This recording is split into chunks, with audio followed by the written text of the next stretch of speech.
Hello everyone, welcome back to my channel. তো চলে এসেছি আজকের ব্লগ নিয়ে। তো আজকে শুক্রবার, এখন বাজে 7টা। তো আজকে অনেক দিন পর একটু রোদও উঠেছে। তো সকালে এদিকে রান্না বসিয়ে দিয়েছি আর এদিকে মেয়েকে ঘুম থেকে তুলে দিচ্ছি। কিছুতেই ঘুম থেকে উঠতে চায় না। এখন যেহেতু স্কুলও বন্ধ রয়েছে, তাই লেট করেই ঘুম থেকে ওঠে। ঘুম থেকে ওঠার পর আবার বায়না করবে ওকে কিছুক্ষণ কোলে নিতে হবে।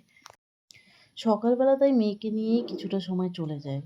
আর যেহেতু সারাদিন ও আমাকে পায় না, তাই সকাল টাইমটাতে খুব জেদ করে। ওকে কোলে নিতেই হবে, না নিলেই নানান রকমের বায়না। তো যাই হোক, ওকে এদিকে একটু কোলে-টোলেও নিয়ে এদিকে রান্নাবান্নাও করি। যতটা পারি এদিকে করে রেখে যাই। তো আজকে রান্না করছি আলু দিয়ে চিংড়ি মাছ, আলু চিংড়ি। কালকেই বাজার থেকে চিংড়ি মাছ এনে রেখেছিল।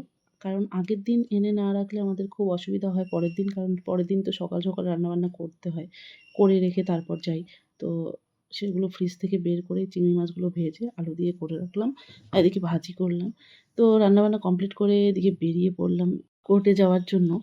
সকালবেলা সমস্ত কাজ 9:30টার মধ্যে কমপ্লিট করে তারপর 10টার মধ্যে আমি বেরিয়ে পড়ি কোর্টে যাওয়ার জন্য। আর সকাল টাইমটায় যেন ভীষণ বিজি থাকি। মানে কোনটা করব আর কোনটা করব না। একদম কম্পিউটারের মতো করে চলতে হয়। শাশুড়ি মা সবজি কেটে দেন আর আমি রান্না-বান্না বসিয়ে এদিকে মেয়েকেও সামলাই, এদিকে রান্নাটাও কমপ্লিট করি। তো এখন চলে এলাম কোর্টে। এখন আমি আমার টেবিলে ব্যাগটা রেখে চলে যাব সিনিয়রের টেবিলে। প্রত্যেকদিনই তাই করি। নিজের টেবিলে ব্যাগগুলো রেখে নিজের যা থাকে পিটিশনগুলো নিয়ে তারপর সিনিয়রের টেবিলে চলে যাই। ওখানে গিয়ে ওখানকার যা কাজ রয়েছে সেগুলো সেরে নিই। সেরে নেওয়ার পর চলে যাই কোর্ট রুমে। কারণ কোর্টে মুভ করতে যেতে হয় আমাদেরকে। তো কোর্টে মুভ করতে গিয়েছিলাম। তো এখন যাচ্ছি আমরা বারের দিকটাতে। বার বলতে আমাদের অ্যাডভোকেটদের বার অ্যাসোসিয়েশন। তো আমাদের বারের নতুন কমিটি গঠন হবে, তার জন্য কালকেই রয়েছে ইলেকশন।